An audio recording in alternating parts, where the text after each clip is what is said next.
Ah. Hey, good evening. I'm Doug Handy.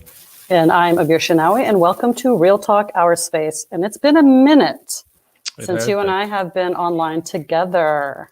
Yes, indeed. I think we gave some people some concern because the logo says Abir and Doug, but when you tune in, you don't see Abir and Doug. That's you right. see Abir and somebody else. Right. And then you see Doug and somebody else. And then somebody else. Yes, Yep. yes. So we are back. It's December, and I'm excited, and I'm happy to be back. Yes, I am as well. And since we're just getting started with December, that means we have a new theme for the month, right? So that's our tradition. Mm-hmm. And it's a theme that I think is very important. And I love the timing of the theme. So our theme is community activism, power to the people. Yep. And for those that follow us on Twitter, it's 'tis the season of giving back. Right. Right. So really excited about today because we have two guests who will discuss how their respective organizations give back to their communities. And well, I'm not going to get into it because that's what they're here for. But I'm just excited with the theme, the importance of the theme, this time of year, and just really, excited to be back with Abir on set in the studio and have wonderful guests with us. So what are your thoughts, Abir, on today's episode? I agree. I think it's always nice to see people giving back to the community, especially in a community that honors them and respects them so much. But I think it's also to see how much people care. It could take one person to change the perspective of either that business, the perspective of the community, and the two people that we have on today have really changed that. And we're not having this show so they can come up and show off or show out, because that's not what we're about. Real Talk is always about elevating voices, and we want the two guests to come on and tell us why it's important to give back to the community, how people can do it, and what this does for the community as well. It's not so much saying, oh, we do X, Y, and Z because this is who we are. We want them to explain the importance of giving to community as well. And I think it's really like the basis of majority of the major religions. Me being Muslim, the sadaqah and the zakah and the charities is big. And I'm sure with you being Catholic, it's a big part of your religion as well. So it's nice to see how people embed that within our own country and society as well. I agree. Can I claim Catholicism? I guess I can. I don't know. I mean, you grew up Catholic, right? Yes. I mean, your uncle was on, and he's a brother, so yes, he is. You're very Catholic. I will claim that, right? And we have you in a Catholic uniform suit to prove it, Doug. So yes, got you. So it is right. You got receipts for it, right? That's right. Got the evidence. Yep. All right. So with no further delay, why don't we get started with our guest? So it is my pleasure to introduce. First of all, we're going to talk about the organization, A&J Consulting. It's a community engagement and outreach services, LLC. It was established earlier this year by its president and our first guest, Jaleela Ahmed. Jaleela is very committed and chronic social volunteer. I love that phrase. She's love that, chronic social volunteer. She just can't get enough of volunteering. And her goal is to commit nearly 15 years of community activism to help bridge the gaps between our underserved population and the organizations that provide resources, services, education, and opportunities. Jaleela intends to assist in helping maximize our community strengths, community relationships, and creatively promote positive and effective social change. She has been married for 29 years, has 4 grown children and 4 grandchildren. She's a native Washingtonian, and she has been in rural Virginia for over a decade. Her intentions are to move in faith, love, and light, and her mantra is to, quote, stay in your light. And it is my pleasure to introduce to you all Jaleela. Welcome. Assalamu alaikum, Jalila. Hey, wa alaikum salam. Hey, everybody. How are you? I'm all right. I want to make sure the camera's right. I'm good. You look great. I love the whole, what does it say? You're a chronic social volunteer. Oh, yeah. And your mantra of moving faith, love, and light, and stay in your light. I love it. From the moment I met you, I think that's a good word of saying light.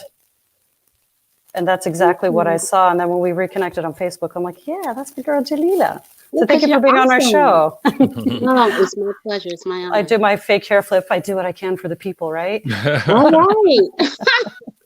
All right. So thanks for being on our show. Before we begin, so if anybody wants to reach out, we'll bring this up every now and then. This is her consulting company. You can find her on Facebook. on A&J Consulting LLC. So let's get right to it, Jaleela. Talk to us about your business. How did you get the idea for I would say business in quotation marks, because, you know, when people think business, they really think money, but we're also talking about, you know, what you do with the community. So how did A&J Consulting come about? Well, A&J Consulting has been in the works for several years now, and I didn't even know it. Being a chronic volunteer, you find yourself in many situations where you're working with a variety of organizations. I was very big on relationships. I'm very big on relationships. And so I was watching a movie, The Black Godfather, with Clarence Avant. And they talked about how he made his business with relationships. And it hit me like a ton of bricks, because when you're providing any type of engagement or outreach, you're connecting people to services and resources and opportunities. But a lot of times you don't get access to the population unless you are organized in a professional setup, you know? And so wanting to ultimately start a nonprofit, which is a process, I said, well, I'm going to get some of my friends together and we're going to start an LLC that should help position us professionally to be on certain boards and committees. Because when you are a volunteer, you're usually in the implementation stage, and A&J likes to be positioned at the time of the conception of ideas and helping to formulate those ideas into roadmaps of implementation. And hey, we're in the front line, so a voice for those who need to be represented was very important to me. And I said, well, this will be a great way to turn those relationships into something a lot bigger than me. I love it. I love it. So it's sort of like giving a voice to, not the voiceless, but being more of an advocate for those who may not know how to use their voice or have the voice for that channel. Absolutely. I say this a lot. We are about building bridges and bridging gaps. There is a breakdown in the synergy between certain government organizations, nonprofits, and so on and so forth, and everyone's doing their best. I went in to connect people to resources they otherwise would not have access to. And that's really my focus. I'm not about reinventing the wheel, literally looking to be an asset and a support, like a great pair of shoes, you know, to an yeah. So we all love a great pair of shoes, right? Right, we can all appreciate that. That speaks to everyone, right? Yes, it does. It's and the shoes universal. have to fit well, is right. They got to fit, they got to be comfortable, functional. I like that. I like it. And our approach is rather holistic. And even though I am Muslim and I have a foundation in Islam and following the example of a great humanitarian, you know, and of course he's more than that, the Prophet Muhammad, peace and blessings be upon him.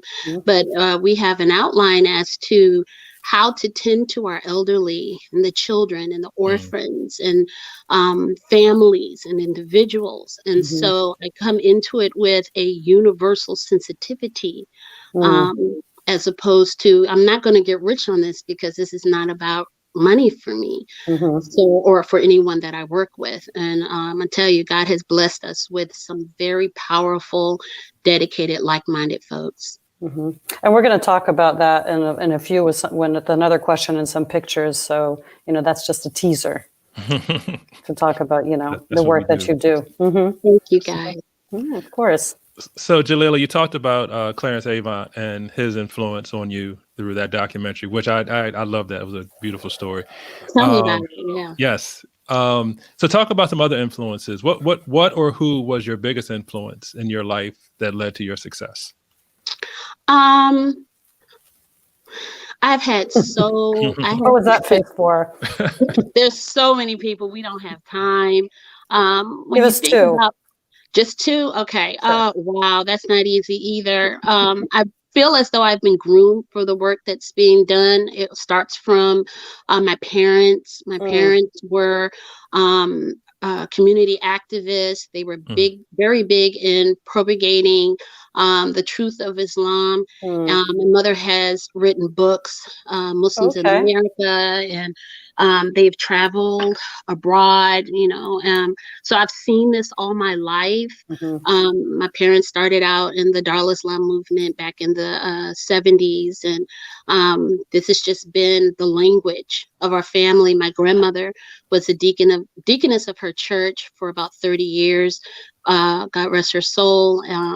She was committed to volunteerism. The sick and shut-in was her focus. So I've been exposed. Those two people have set the foundation. And I've gravitated to some great organizations and individuals who have molded me spiritually and professionally. I know all their names. That's what I'm saying. Oh, where do I start? But I'll start with those two. I've had a very strong spiritual guide in our family. The sheikh that my family follow started us off very young and transitioned professionally into working with an organization called Progressive Life Center out of Landover, Maryland. I think they're headquartered in DC. And they put a lot of emphasis on the Black community, our culture, and then transitions you into the importance of interconnectedness and harmony and equity and equality and inclusion and what these things mean. Of really helping people of all walks, because we are all loved by God. We're all one. And to get that balance from my supporters and educators, Dr. Gregory, he's amazing. See, hi, Dr. Gregory. He has taught a philosophy that has helped me speak the language that seems to be receptive to many different circles. So I'm honored. I hope I answered that. I'm very long. No, you did. No, that was very good. I could see the energy you got from two strong female figures in your life, which is an interesting contrast, though, from your mom. And regardless of the religious base, they came across as being strong influences for you as well. So, yeah, I'm sure there are a lot of people that come in your life, but we'll give them the main prompts. You're one of them. Thanks. You're making me blush, Janita. You keep saying that, and it's like reciprocal, because when I see what you're doing, I'm like, mashallah, like, I sometimes have to question what I'm doing, and I'm like, wait a minute, she's putting it in perspective for me. So, like, I keep telling people, we fix each other's crowns in order for us to, Yes, you help validate movement a lot of times. I appreciate that. Okay, I'm on the right track. Oh, okay, I'm not the only one. Oh, okay. I appreciate that, Jalila. So thank you. It's the feeling is mutual. Yes, I can attest to that as well. Thanks. Oh, it's like a love fest for me. Thanks, everybody. So, Jalila, you grew up in the DC area. Yes. But you moved to rural Virginia, and that's country. And I know we've talked about it. So explain to our audience what rural Virginia is about. And talk to us, first of all, I'm sorry, before that, how did you get to rural Virginia from DC? Because that's like a big, transition. Huge transition. Again, my life is guided. I'll tell you why I thought I was sent out here. But it ultimately turned into the work. I have 4 children. We were in Maryland. I was working again in Landover. I lived in Largo. And getting my children, I wanted to keep them in a homeschool setting.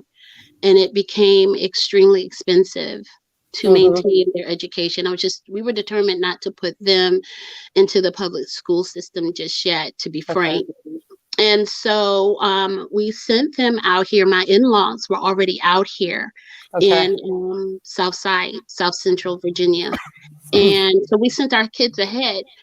And they had a great homeschool co-op, Rainbow Academy. It was a lot of educated mothers, former teachers, and dedicated parents. And they set up a really decent homeschool co-op. And one day my mother-in-law needed some help. My kids needed me. So my husband stayed in DC, and I left and moved out here to help tend to them. I volunteered at the homeschool co-op in the administration office, and it just kind of grew from there. Being here for their education. My youngest is 20 now, graduated last year. Aw, Yeah, my daughter's graduated from Longwood University. good. And Congratulations. thank you. There's two of my girls, but my elder three, they started out having graduated at Southside Community College. So I'm going to say that education got me out here. Okay. Wanting them to be in this environment. We're talking about open plains. It's real. Cows, horses. The nearest town is good 35, 45 miles from my home. Wow. Either way. Yeah. See, when you're from DC, don't get me started. Everything past 5 minutes is too far. It is. Right, Yep. right. So it was a culture shock. Like, I'm still driving, but we have been blessed. We've got Walmart out here. We've got Target. So I didn't go too long without the comforts of home. But rural Virginia is it's a special place. Talk to us though about the difference between being rural and urban, but not just like, concrete jungle to, like you said, pastures and cows. What about the socioeconomic piece that comes with rural Virginia that I think as an educator, we always put in the lens of education, people forget about the poor white and the poor blacks in the country. So can you talk to us a little bit about what life is like socioeconomically for a lot of the people that you help in rural Virginia? In the first 10 years of, within the first 10 years of being out here, things have changed. That's why I'm starting out with this. At first, it required a certain, being educated, have a certain degree to be able to work either in state government out here. There were the state government workers. There were the educators of Farmville, which is about 35 miles to my left. I could be wrong, but it's a 2-university town. And so you had those who worked in that universe, and then you had the retail workers, and then you had those who tended to their farms and their crops. And then you had those who relied on the system. And I found that I said, well, it's not that different. I mean, I'm from DC, which has the federal government culture and state and local government. And I was like, okay, so it's not so.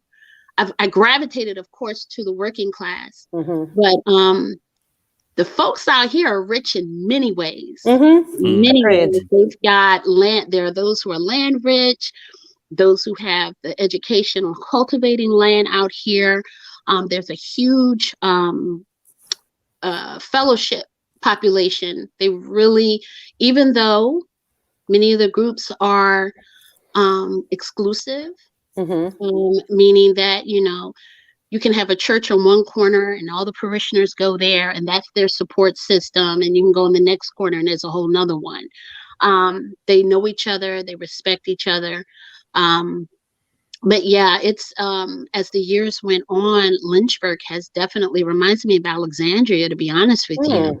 Oh yeah, it's definitely Forest. Forest definitely reminds me of Alexandria, Virginia. People have come out here and wanted their amenities to follow them. So to give you a visual, you've got inner city dynamics. People are making pretty decent resources out here now, but the mindset is still very much not tainted by big city life. Big city, every man for himself, which is a blessing and a curse a little bit, because sometimes the level of professionalism and thinking outside the box that's necessary to keep up with the needs that come along with this type of progress, it's a little slow. for someone like me who has had the opportunity of working with Department of Social Services or Department of Justice or Juvenile Services, you already know, well, hey, they take advantage of their nonprofits. Right. There are so many variety of programs that are federally funded to take the weight off of certain entities. Out here, these people are dedicated, and they don't do a whole lot of delegating, but I'm not saying none. I'm not saying none, but it's different from the inner city. There's something else that drives and motivates state and local government to do things a certain way because they have a very Southern hospitality kind of mindset. There is a history, a racial history out here that that is still the mental damage is very real. And in this past 2 years, I have actually witnessed from all sides, people really trying to go against the norm and be more inclusive. Equity and equality is on the tongue. Cultural competence is new to the language. Okay. You know, which is not in the inner city. We're a little desensitized by it. But out here, which is great, is that people are starting to see things that they never saw.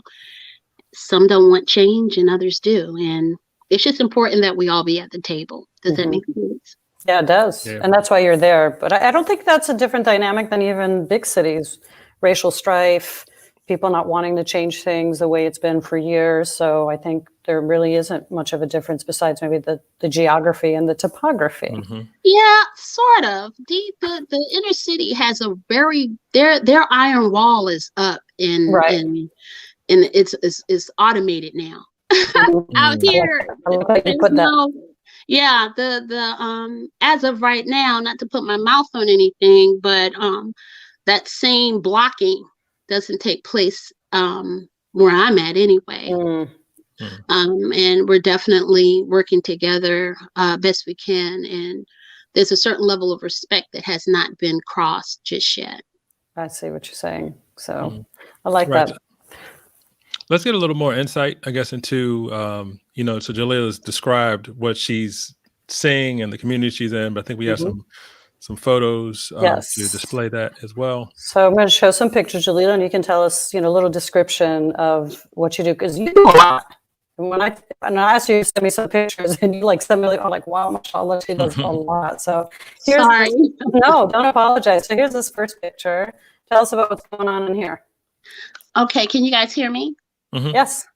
Okay, this right here is from our, I think that was August, September, Boxes of Blessings, back to school program.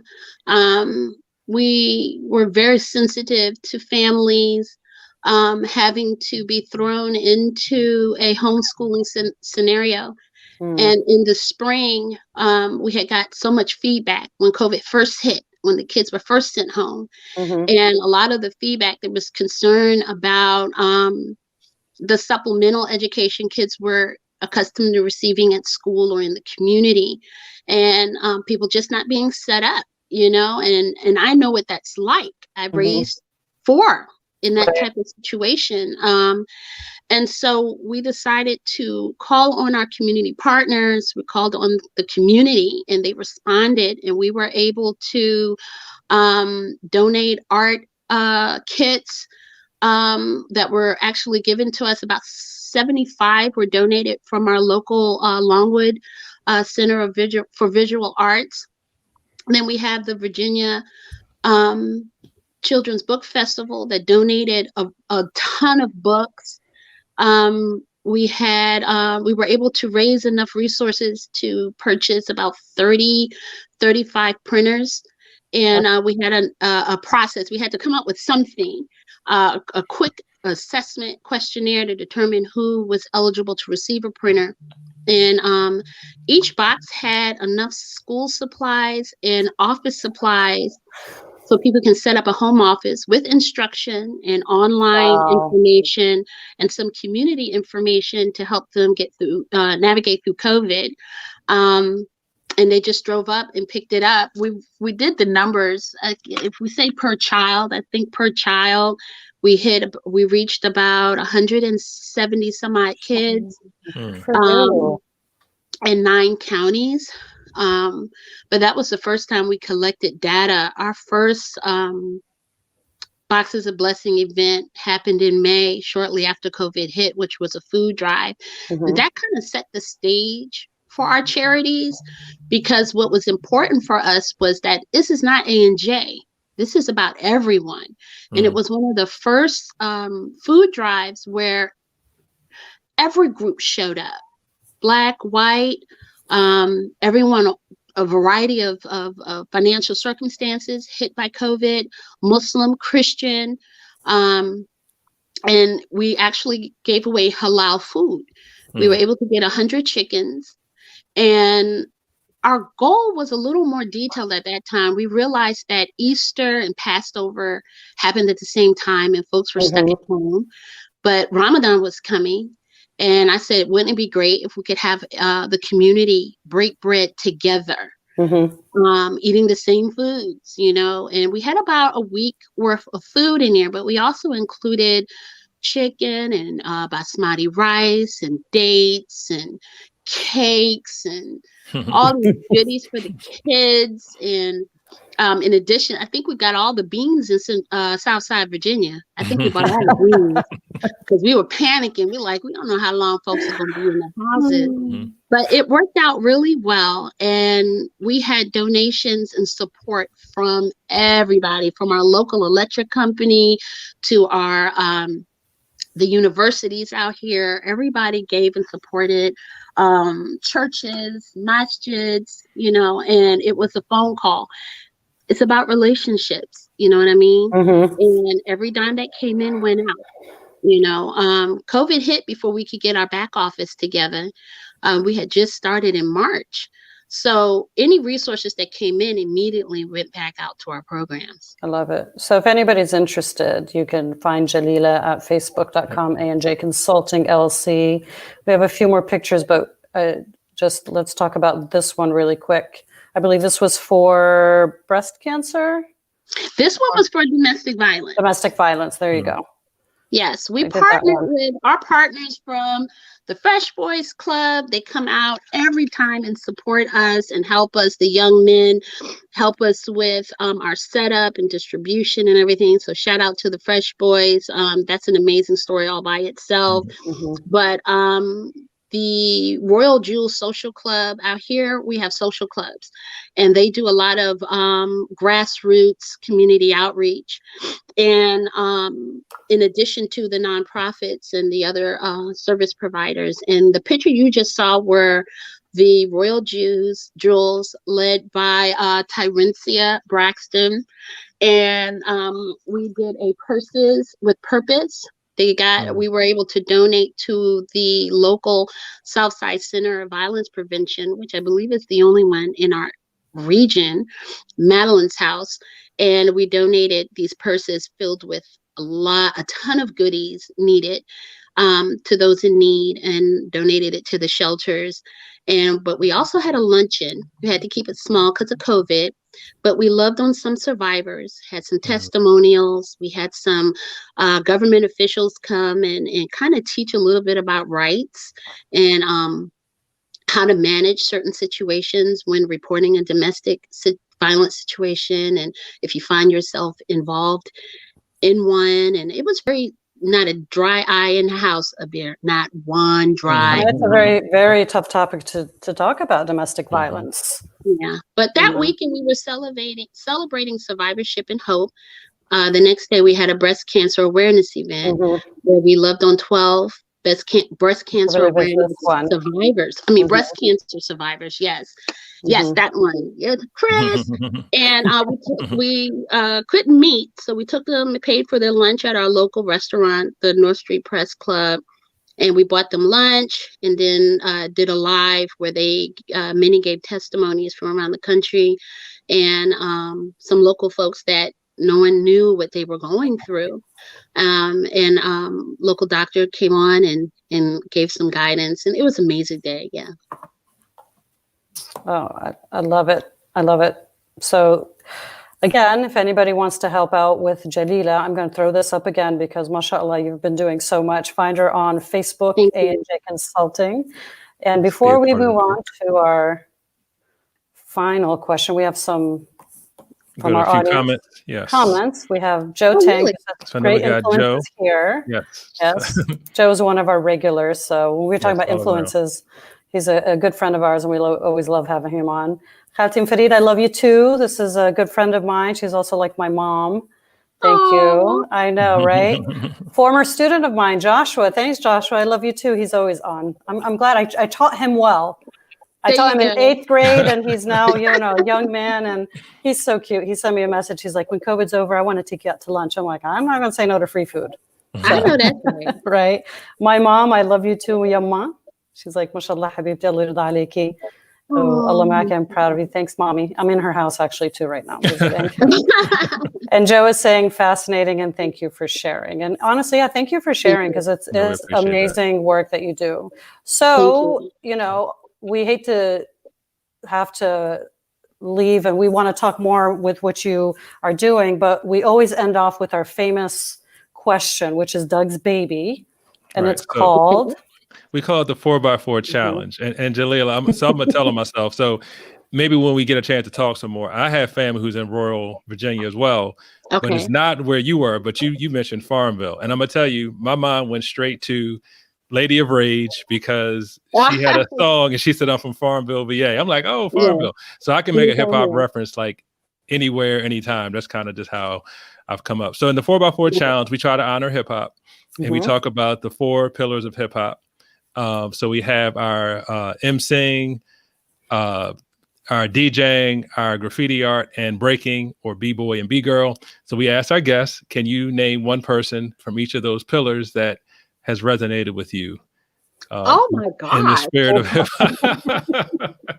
I don't like this. This is why, if you notice, we don't add it into our questions because we want to see what our guests are going to say. So okay, got me through one more time. Here we so go. What's the first one? Graffiti artist, DJ, B-boy, or MC. Either one from each, if you can. Okay. Graffiti. They have to be well known? No, not necessarily. So that's how the challenge has evolved.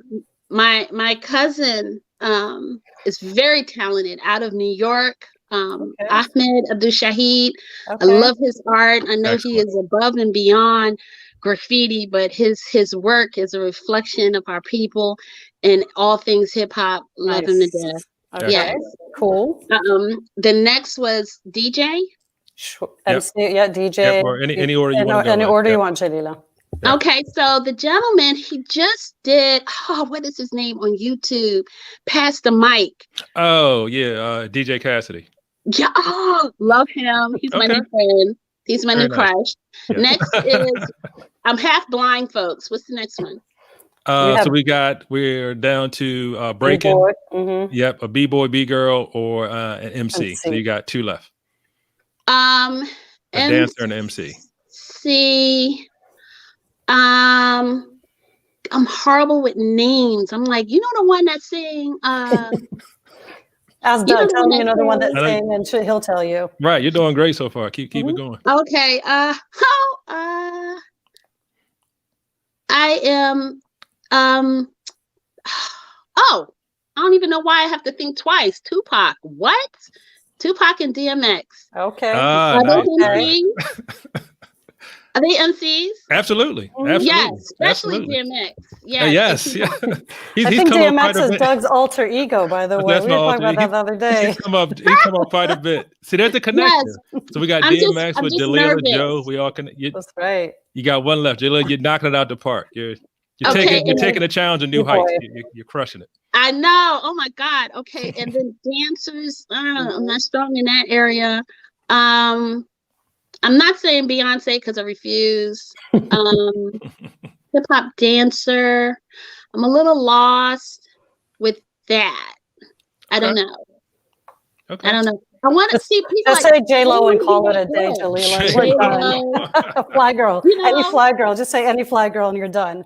that's it. You know, but I know there are others. I just don't. Oh no, Missy Elliott. I love how she dances. Okay. I like that. Missy Nobody's ever Elliott. said for her as a, no, I yeah. like Nobody's that. mentioned her outside of the realm of, MC or hip hop artists like that. But cool. We'll I take like Missy that. anytime. I like And she's that. a Virginia girl. That's true. There you go. She's a Jalila Virginia make those girl. connections. That's right. Nicely That's done. right. Challenge Well done, met. Look Jalila. at that. Thank Love you. it. Thank you. Well done. Kudos. So Kudos. last time, please find Jalila on Facebook, A&J Consulting LLC. I'm so honored to have you on the show, sister. Thank you. You are amazing, and I'm happy that the world is able to see the work that you're doing. And inshallah, we'll definitely be in touch when I get back in town. We got to get together. Absolutely, it's a must. Thank you guys for everything. You're Thank you welcome. for all the people who have helped A&J. You guys rock. You guys have a great evening. Thank you too. Thank you for your note, too. Take care. So do I hang up? I get to go? You can go. And watch the rest of the show? You can. Yes, please do. Alrighty. Assalamu alaikum. Take care. That was fun. That was fun. Yes. See, the challenge gets people. That's why we do it, right?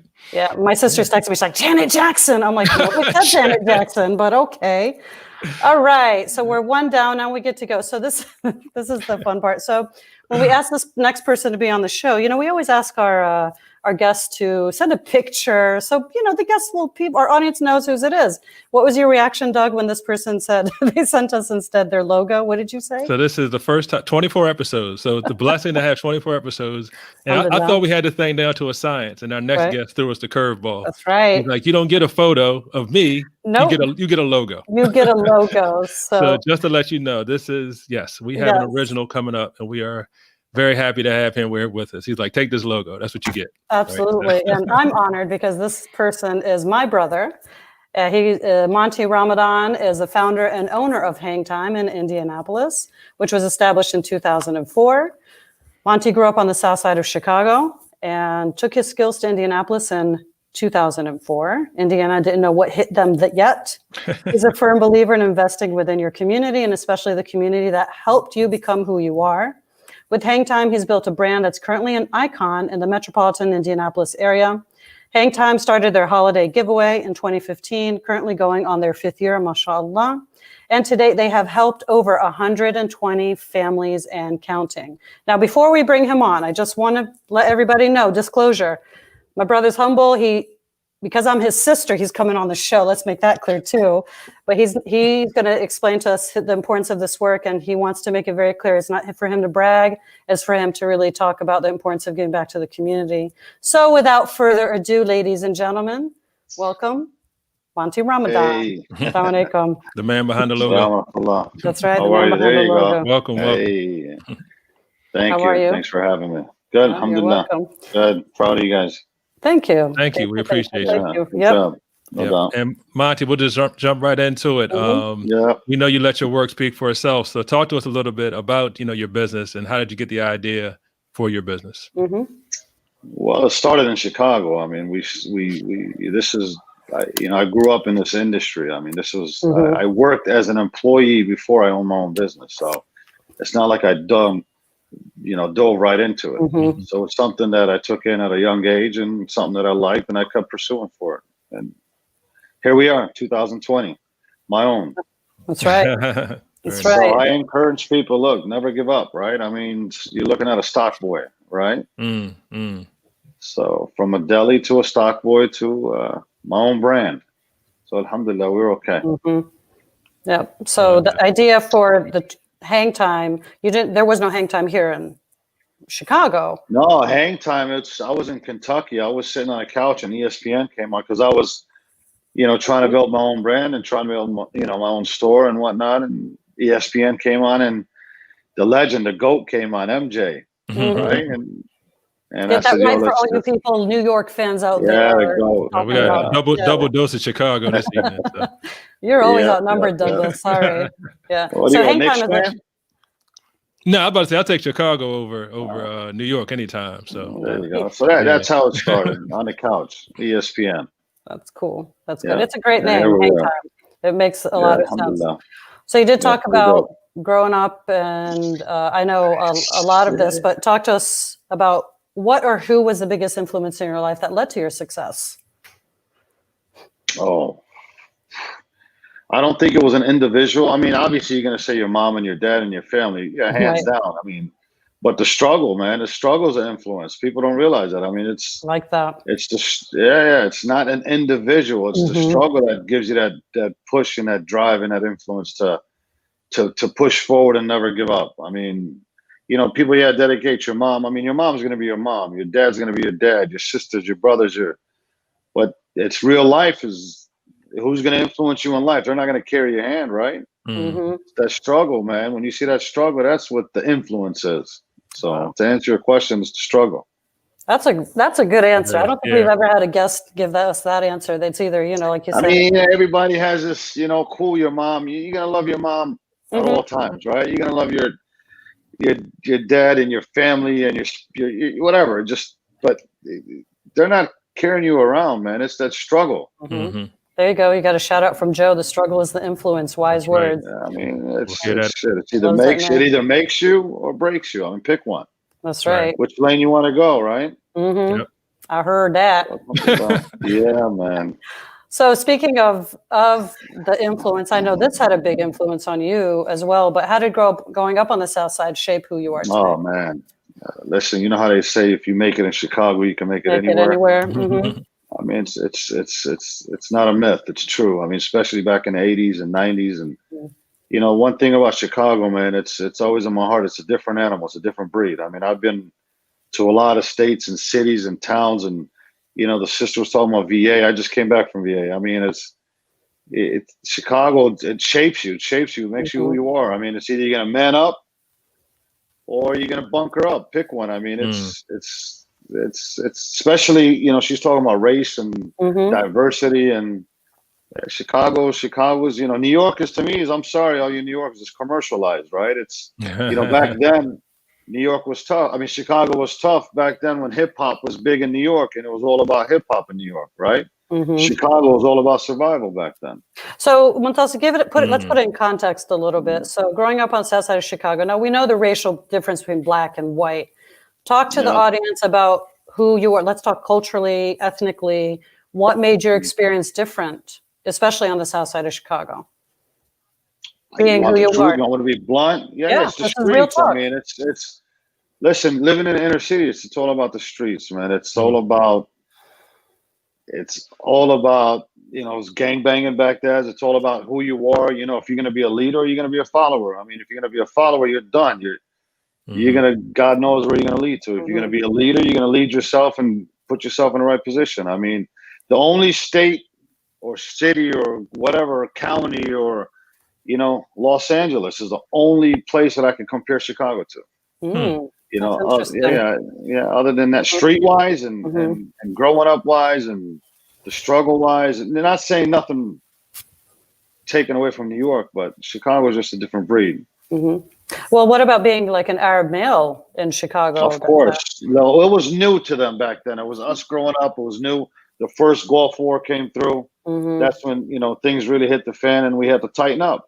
And then we tightened up and we stuck together and we had a coalition against, sisters that were wearing the hijab that, we had their back. And the Gulf War, the first Gulf War was I forgot what year it was. It was 89, 90. 89, 90. Yeah.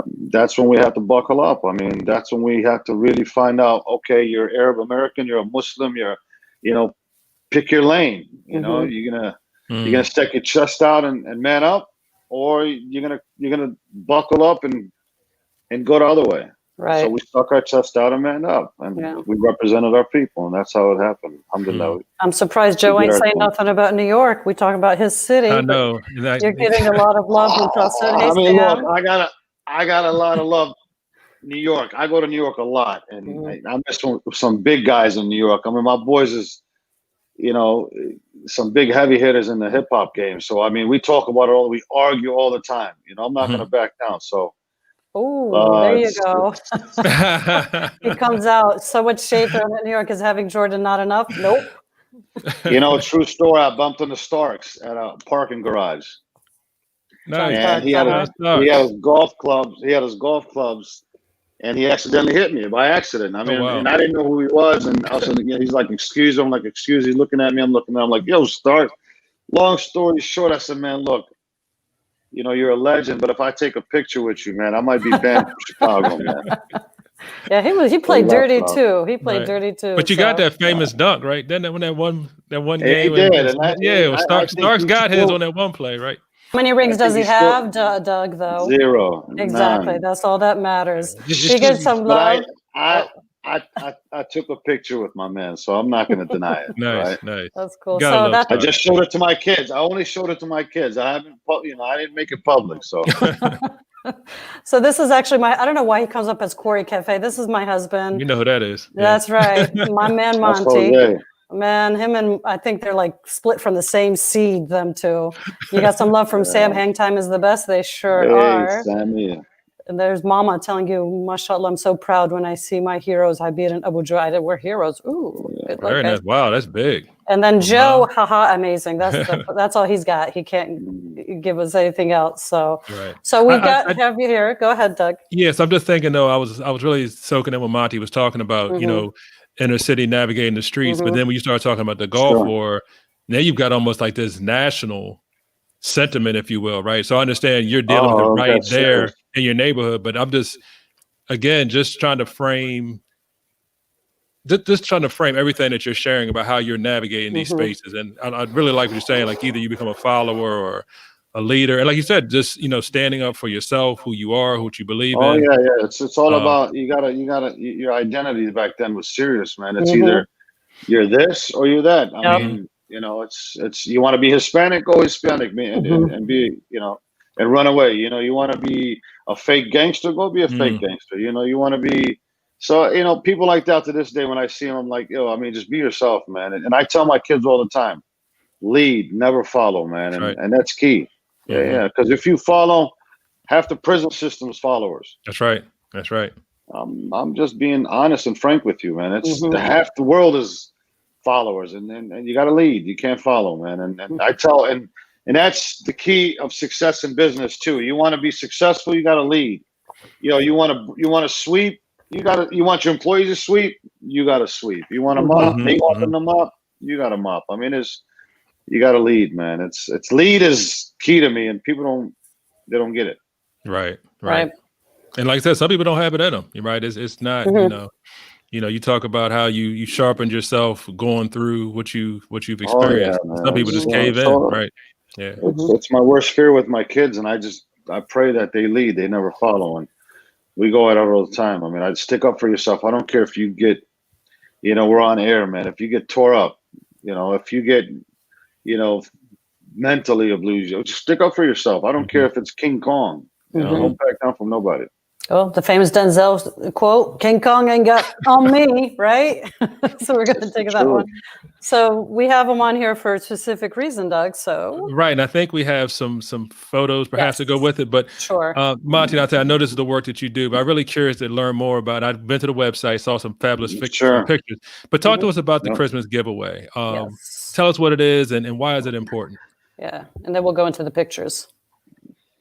Well, look, it ain't why I'm doing it, why it's important. I think, people don't get the big picture. If you're in the inner city, especially in the inner city, we're not necessarily saying, African Americans or Hispanic, any inner city you're in, and there's poverty, right? I mean, you and I know it could be white America, it could be in the rules of VA, it could be in Colorado somewhere. But people intend to come in the inner city, and statistically, the inner city folks, we spend more money than the outskirts, right? Right.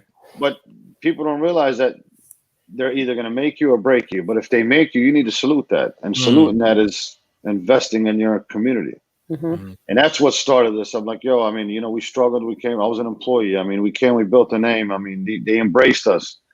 So it started out slowly with a couple, probably 2-3 of us, me and a couple of my team members, and we started talking, and we reached out to a principal. Principal reached out to a battered, sheltered women's shelter. Then I reached out. Now today we're denying checks. we're denying checks because we want to keep it organic. I mean, I don't want to sit there and name some NBA players. We've had 2 we denied. Wow. Yeah. So Walmart has been a great partner. Mm-hmm. This is who this is, the picture of this guy? Yeah, he's the big boy of Walmart. But we had to check him a few times. I mean, it's not like we got in easy, right? I mean, so they're doing, I give, and when people talk bad about Walmart, honestly, and people don't realize this, if you're out there watching the sister that just left, just to give you an FYI, Walmart has a grant yearly per community, per zip code that they have to release. Okay. They have to use. Every store manager has a grant. If they tell you no, they're lying. That's good to know. Yeah, so they have a budget. Believe me, I dissected Walmart in and out because we were giving them a lot of whatever it is, a lot of cash flow. We were bringing them a lot of family. I said, yo, what do you got to match me? You got to do something for me. So that's when they opened the books and said, we're going to give you some of this grant. So anybody, 50 states, counties, zip codes, every neighborhood Walmart has a grant. So they have to use it. So you had the Christmas giveaway, use Walmart and why it's important. So here's the process. Walk us through the process, Muntasa.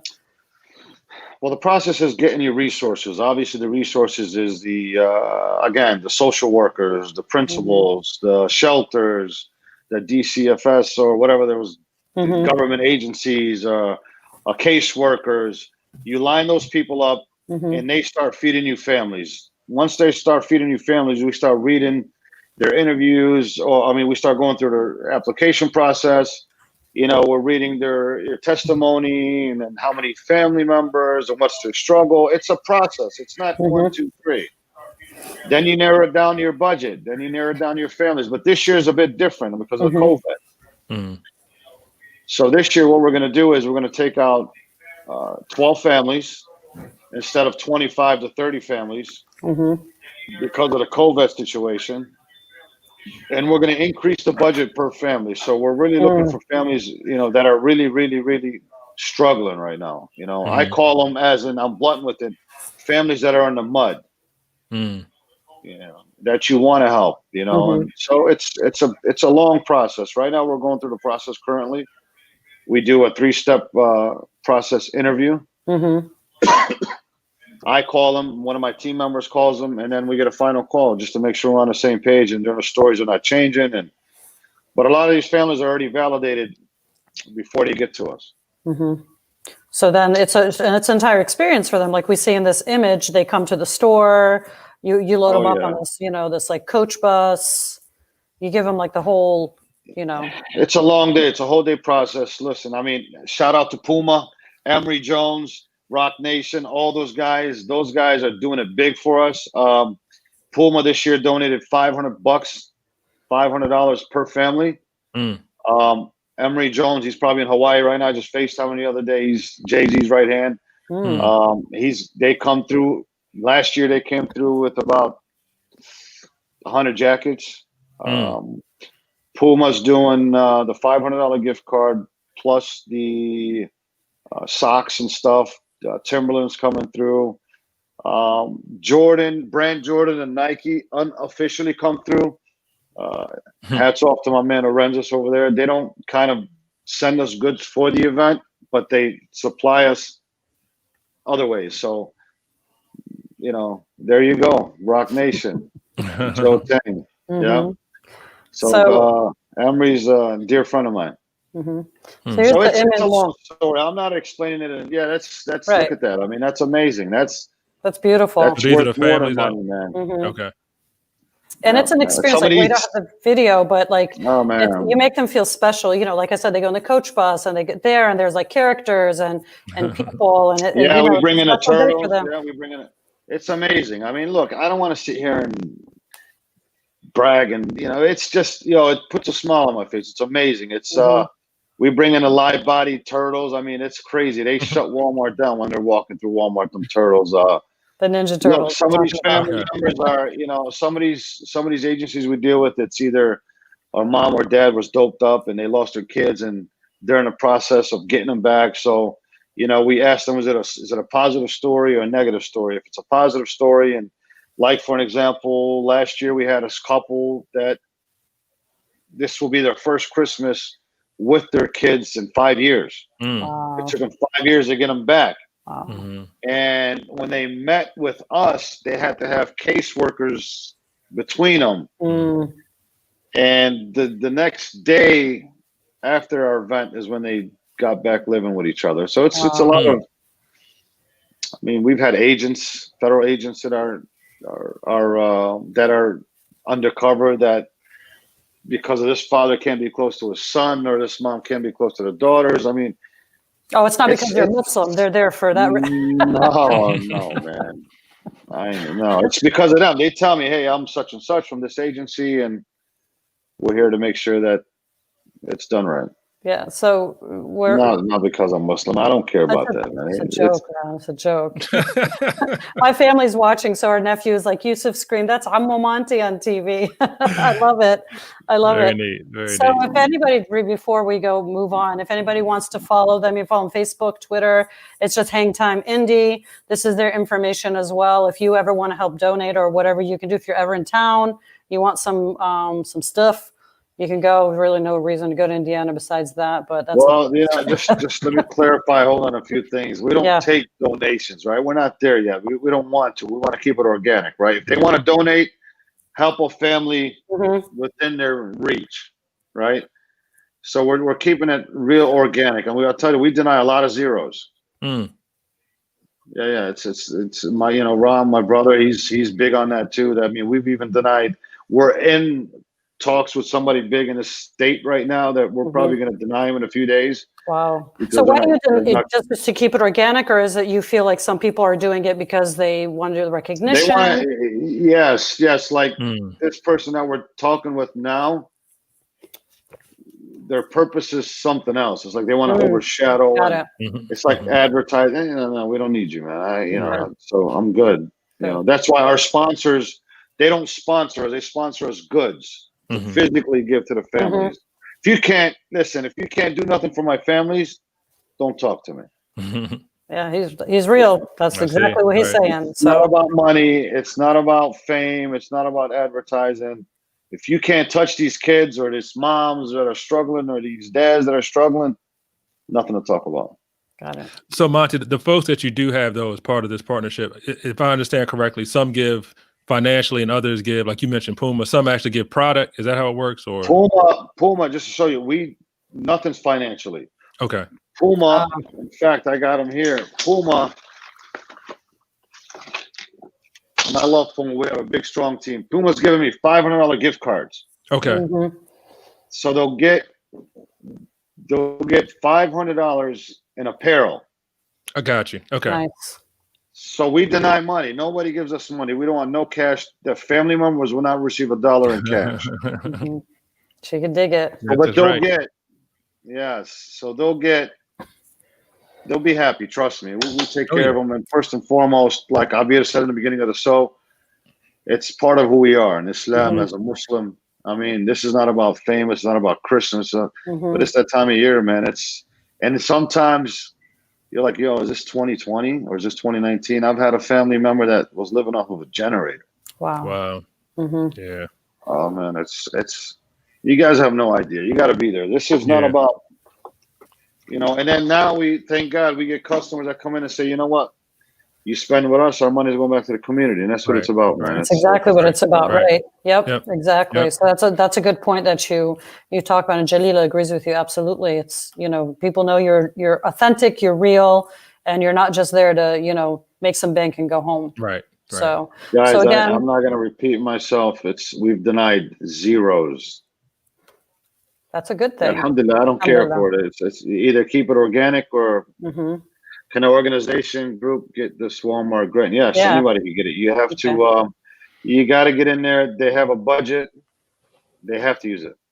Okay. And that's Kuja. So I'll definitely keep in touch with her about that, because she also has her nonprofit organization. So that's why she's also. And one more thing, I'm going to let you go just to let you guys know. No, you still got 2 more questions. You're not going home yet.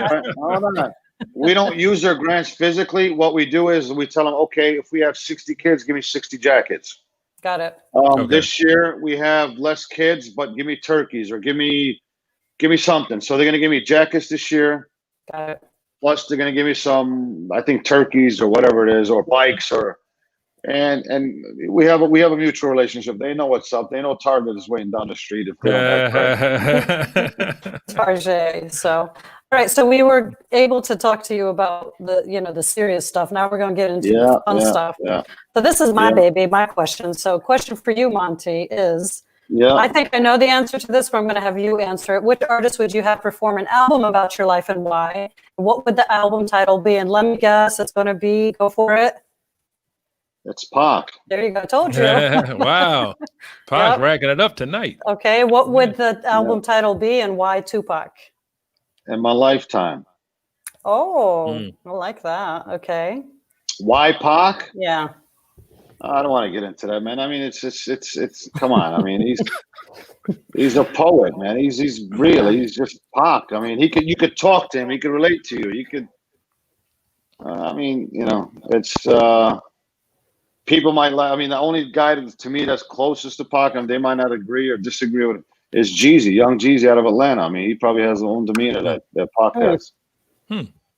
Look, New York is hip hop, man. I don't want to get into this New York and Biggie, and it is what it is, man. And a lot of them, listen, a lot of them, I got a lot of mutual respect for them. We go through this all the time. But yeah, Pac, it is all day, Pac. I knew it. I knew that answer right away. So that's cool. So while we're on the whole theme of hip hop, yes, Monty, while you all revved up, 4x4 challenge. All right. So I mean, look, I don't know no graffiti. I know one guy. I'll tell you that. Yeah. Okay, but hold on. Let's just see what you got.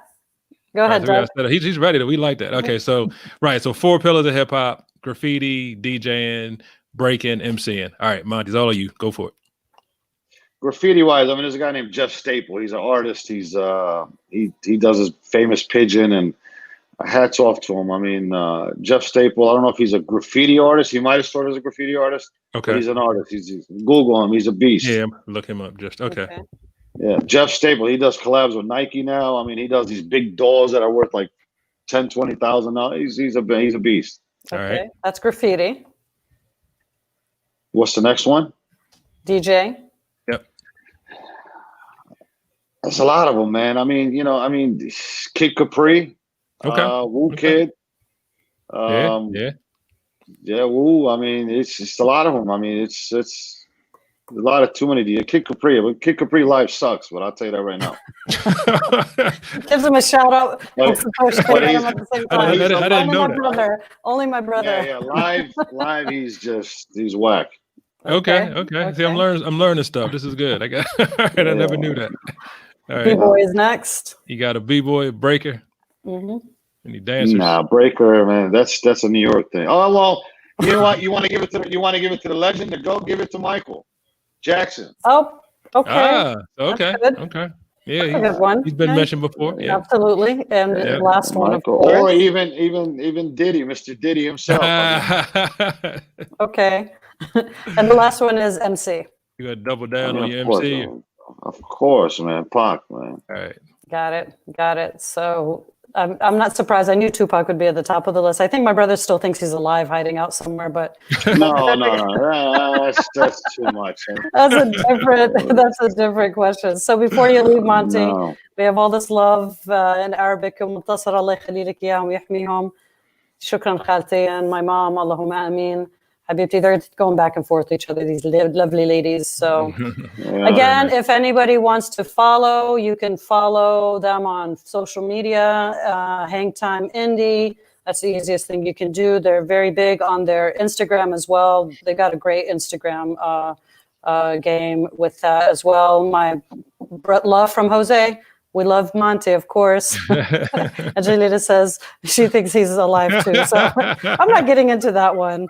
But okay, so thank you, Monty. No, but seriously, one more thing, and I'll close it out. You guys would be surprised who's struggling out there. I agree. There's a lot of stuff that I can't speak because when we deal with these agencies, it's confidential. Your life is sweet, but it's. I want to go bigger. Hopefully, we want to do our own just bigger items, bigger ideas. But guys, a lot of people struggling out there. You Need a ship? hang time hoodie. Yeah, we ship. We sell. Well, I'll ship you me if you want to buy it. Inside Joe, the you don't hoodie. want that, but we'll get you. We'll hook you up. Don't worry, Joe. We got you. Yeah. Hangtimeindy.com, guys. Thank you. I appreciate you guys. All right, Thank Habibi. you. I Thanks for appreciate being Thank you, on the Monty. We show. appreciate your Good time. luck to you. Thank All you. right. Anytime, Alamak. just let me know. All right, Thank you. inshallah. All right. Alamak. Take care. Bye.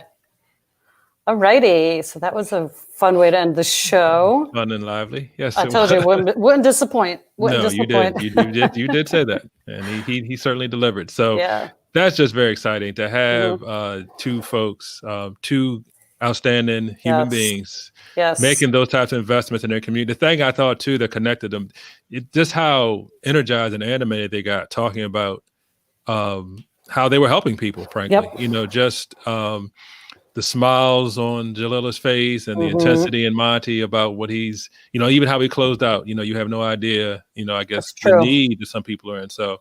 Really want to applaud them for their work, and hopefully they've inspired some folks this evening. I hope so. Yes. So what's our next episode going to be about, Douglas? So we are staying with our theme of community activists.